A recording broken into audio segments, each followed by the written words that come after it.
ঈদুল ফিতরের রেশ কাটতে না কাটতেই শুরু হয়েছে কওমি মাদ্রাসার ভর্তিযুদ্ধ।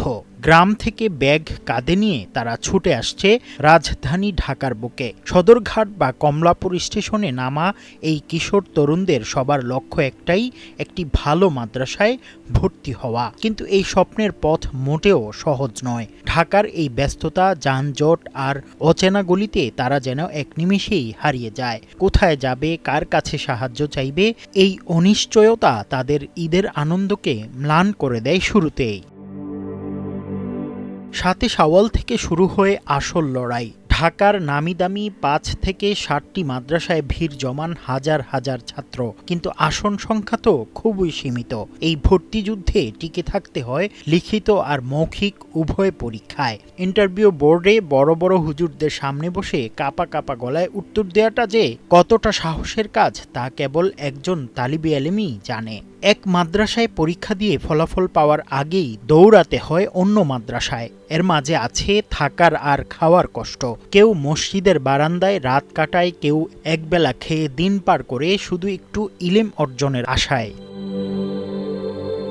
এই কঠিন সময়ে টিকে থাকতে হলে দরকার সঠিক পরিকল্পনা। শুধু বড় মাদ্রাসার মুহে না পড়ে মেধা অনুযায়ী ৩ থেকে ৪টি ভালো মাদ্রাসাকে তালিকায় রাখা জরুরি। পরীক্ষার আগে ঘাবড়ে না গিয়ে আত্মবিশ্বাসের সাথে উত্তর দিতে হবে। সাথে রাখতে হবে কিছু শুকনো খাবার আর পানি, কারণ এই ভিড়ে খাওয়ার সময় পাওয়াটাও দুষ্কর। বড় ভাইদের সাহায্য নেওয়া আর যাতায়াতের রুট আগে থেকে জেনে রাখা অনেক বিড়ম্বনা থেকে মুক্তি দিতে পারে। মনে রাখতে হবে, ঢাকা মানেই সব নয়। লক্ষ্য যদি হয় ইলম অর্জন, তবে সব পরিস্থিতিতেই নিজেকে মানিয়ে নেয়ার মানসিকতা রাখতে হবে।